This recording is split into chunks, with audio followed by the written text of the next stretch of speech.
Bonjour à toutes et à tous. Aujourd'hui, on s'intéresse à la simulation d'un circuit de chez Analog. Alors ce circuit, c'est un régulateur de tension, un LT3045. Alors je l'ai choisi de façon complètement arbitraire. L'objectif, c'est de montrer comment, avec une série de schémas sous KiCad, on va pouvoir simuler un composant quelconque de chez Analog avec LT-Spice. Donc ce composant LT3045, c'est un régulateur de tension. On va l'utiliser dans une application où on va rentrer 5 volts à l'entrée et on souhaitera obtenir 3 volts à la sortie. Le courant maximum que peut fournir ce régulateur est limité à 500 mA. La particularité de ce régulateur, c'est d'être un régulateur très faible bruit, avec comme particularité également de répercuter de façon extrêmement limitée les variations de la tension d'alimentation en entrée sur la sortie. C'est ce qu'on appelle le paramètre du PSRR qui va être ici très élevé dans le cas présent. Autre particularité donc, de ce régulateur, eh bien, c'est compte tenu de ces caractéristiques, on va pouvoir l'utiliser dans de l'instrumentation par exemple, pour pouvoir alimenter un convertisseur analogique numérique qui comporte beaucoup de bits en sortie, typiquement des convertisseurs de type 24 bits. Le schéma d'application Analog est le suivant. Alors je dis Analog, c'est Linear Technology, mais aujourd'hui c'est Analog qui a racheté ce fabricant. Donc voilà, on a besoin donc sous KiCad de disposer du symbole suivant pour pouvoir le simuler et pour pouvoir l'utiliser dans nos circuits, réaliser un PCB avec lui. Pour faire ça, on va tout de suite aller voir la suite. Et donc la suite, eh bien, c'est la création d'un projet avec KiCad. Donc ce projet, je vais donc l'appeler LT3045 du nom de la référence du composant. J'ouvre le schéma. Alors pour l'instant, si je cherche le LT3045 dans KiCad,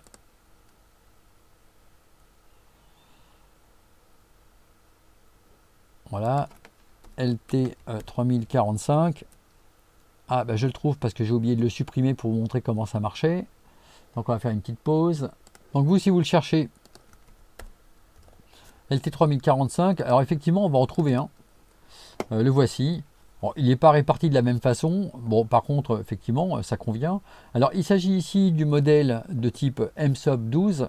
Effectivement, si on retourne sur la documentation, voilà, on constate que ce composant, il existe dans deux boîtiers. Donc, une version en MSOP avec 12 broches et une version QFN, alors ici même DFN, avec 11 broches. Donc, deux variantes. On va donc s'intéresser à la variante qui n'est pas disponible dans KiCad. C'est donc la variante de type DFN. Bien, donc celui que je veux dans la version que je veux n'existe pas. Et on voit maintenant comment on peut le créer. Pour ça, je retourne dans mon schéma. Et je vais d'ores et déjà lancer le simulateur. Alors en fait, le simulateur, pourquoi? Pour pouvoir accéder à l'interface KiCad to LT-Spice qui possède un onglet Library Manager qui va nous permettre de convertir, on le voit dans la dernière partie, un symbole LT-Spice en symbole KiCad. Pour ça, je vais chercher ici dans le premier champ le symbole que je veux convertir. Donc dans Documents, on va trouver le dossier LT-Spice qui contient les différentes bibliothèques de composants de LT-Spice. Les symboles se trouvent dans le dossier SIM. Ils sont classés ensuite par catégorie. Pour la catégorie qui nous intéresse ici, il s'agit des Power Products. Donc c'est le LT3045 qui m'intéresse. Il y en a deux versions. Je prends la première. Je l'ouvre et maintenant je vais choisir la bibliothèque dans laquelle va être écrit ce symbole. Donc pour ça, on retourne dans Documents.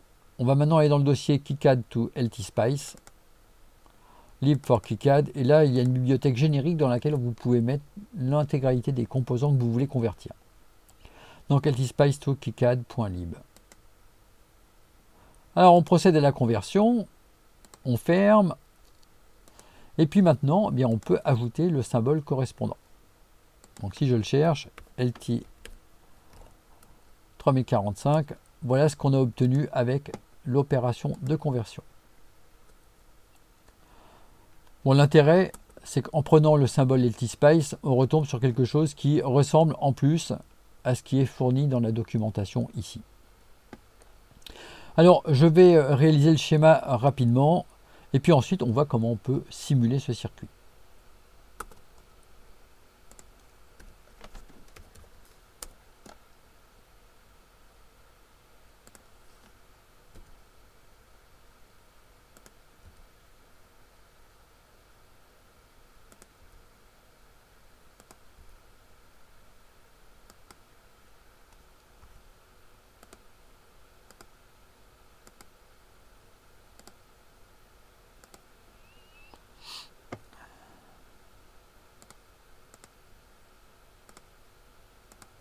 Alors on met la masse.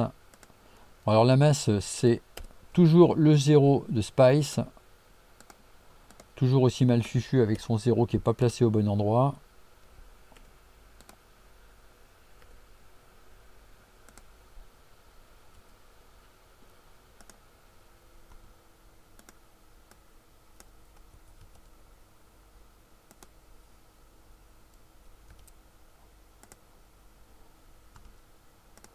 Bon, c'est assez vite fait comme schéma, hein.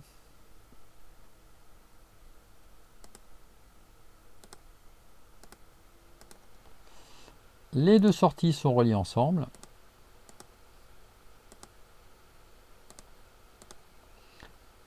Le diviseur de tension à la sortie, c'est le diviseur qui permet de faire le feedback, hein, de régler donc la tension de sortie.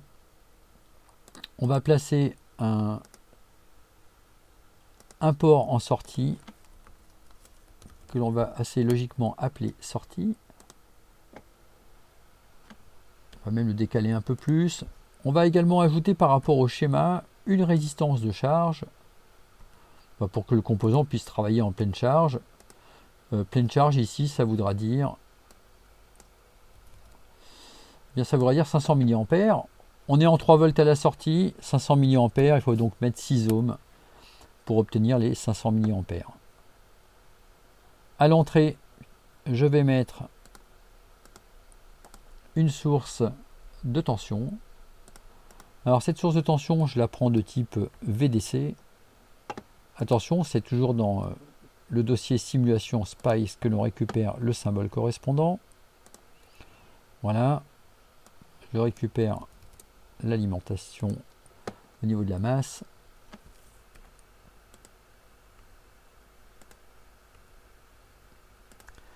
Bien, alors on a pratiquement fini, il manque quelques capas à ajouter, des valeurs bien sûr, donc 200K ici, 30.1K ici, 249 ohms, 49.9 kg ici, je ne me souviens plus de la dernière c'est 402 kg. On ajoute les capas du circuit.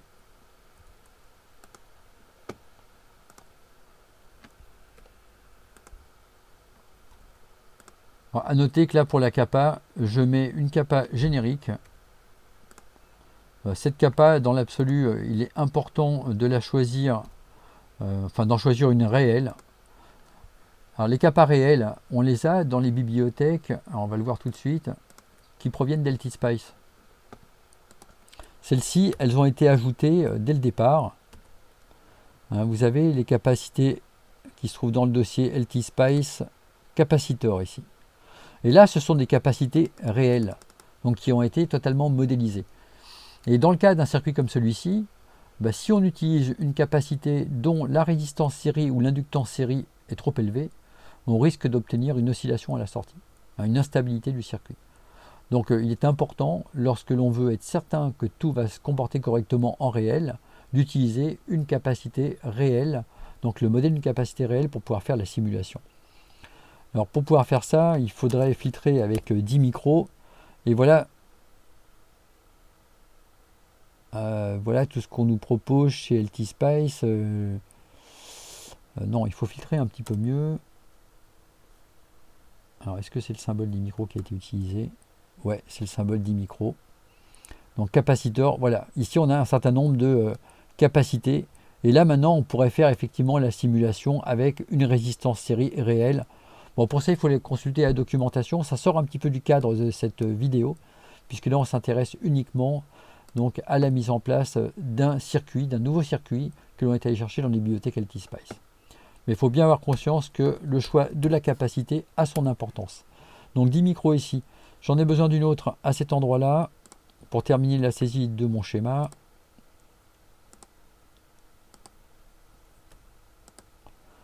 Et celle-ci, elle fait 4.7 micros dans le schéma qui est fourni. Bien, on a terminé le schéma. Puisque le schéma est terminé, je vais maintenant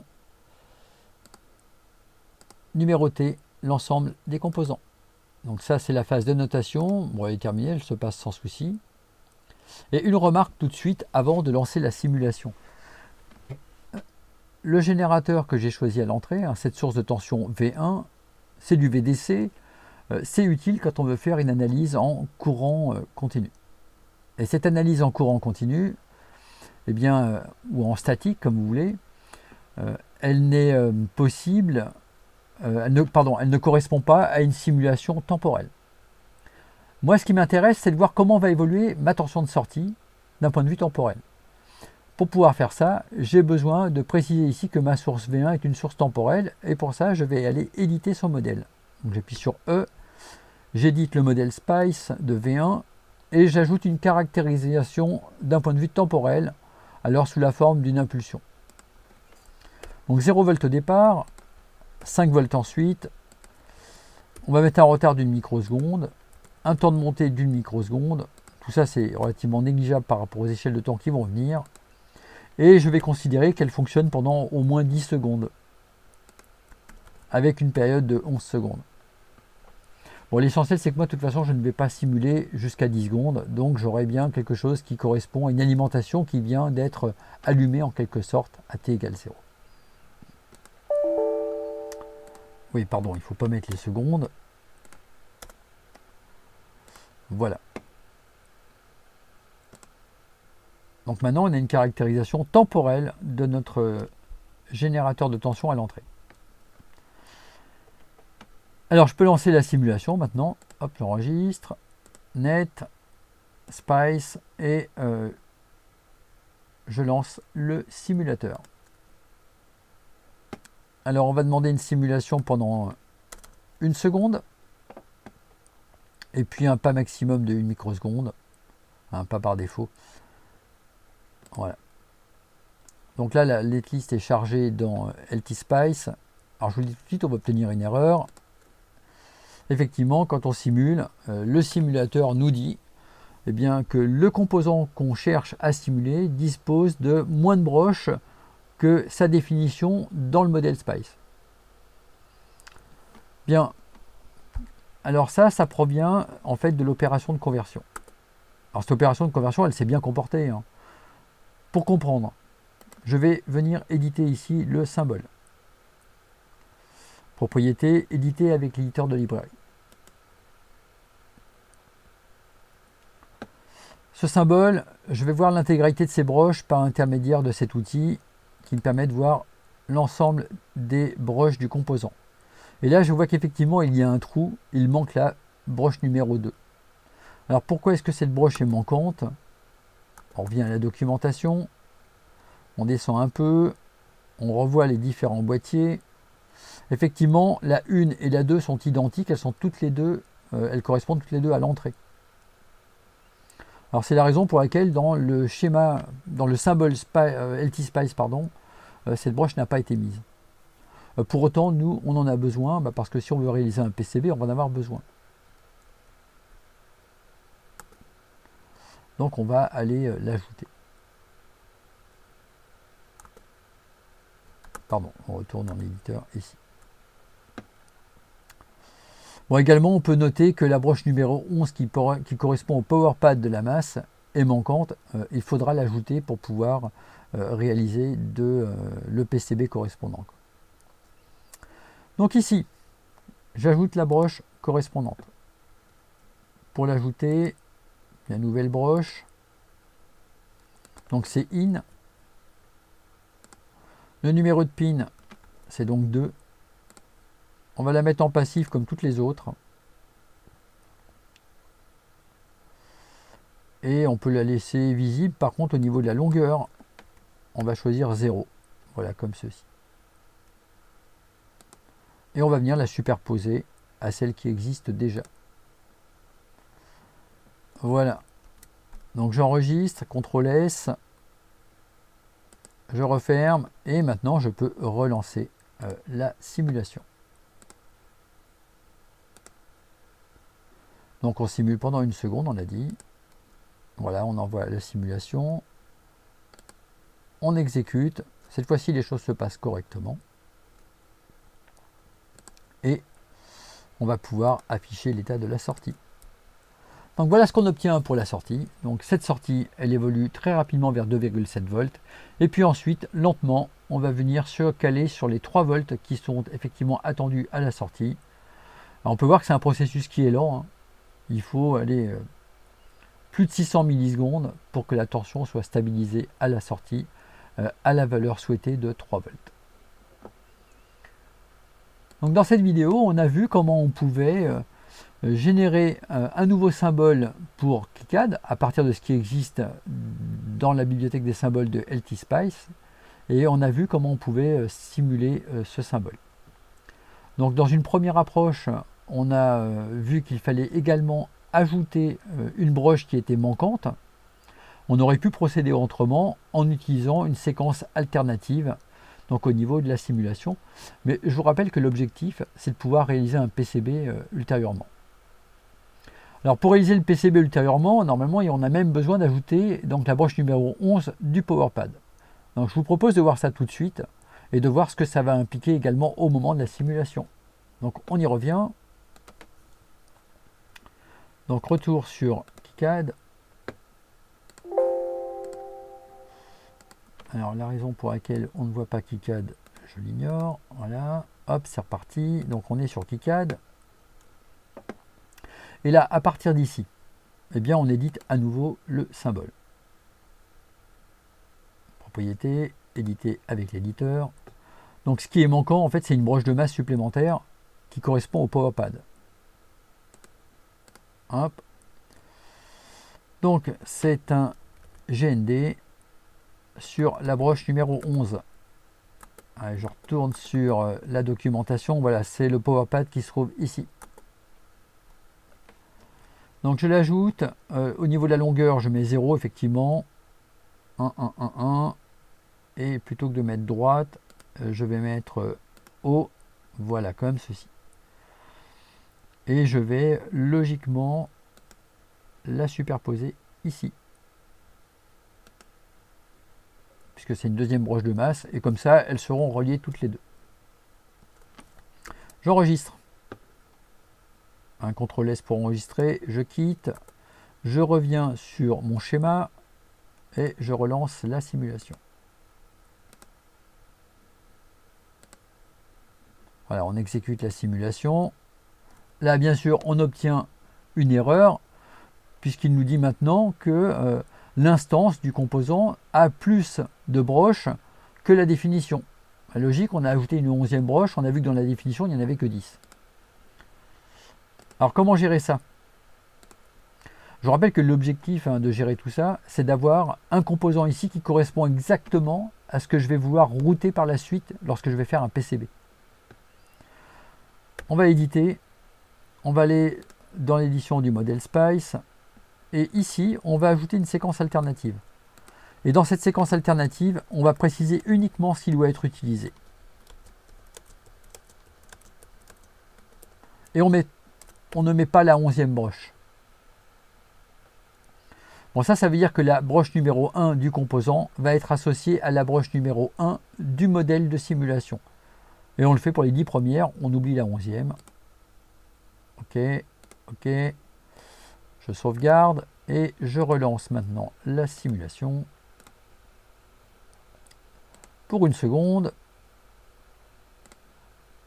Plus de soucis, je visualise le signal de sortie et je retrouve ma simulation avec maintenant un composant qui dans KiCad correspond exactement à ce que je veux pour pouvoir effectuer le routage avec un boîtier DFN.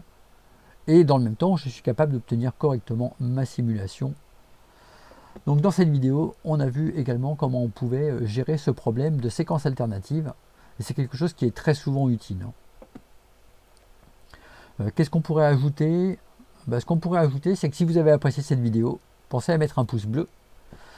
Également, si vous appréciez l'utilisation de cet outil KiCad to LTSpice, vous pouvez faire une donation sur PayPal. L'intégralité des dons est reversée à des associations. Merci d'avoir suivi cette vidéo et à bientôt pour d'autres vidéos sur KiCad to LTSpice et bien d'autres choses.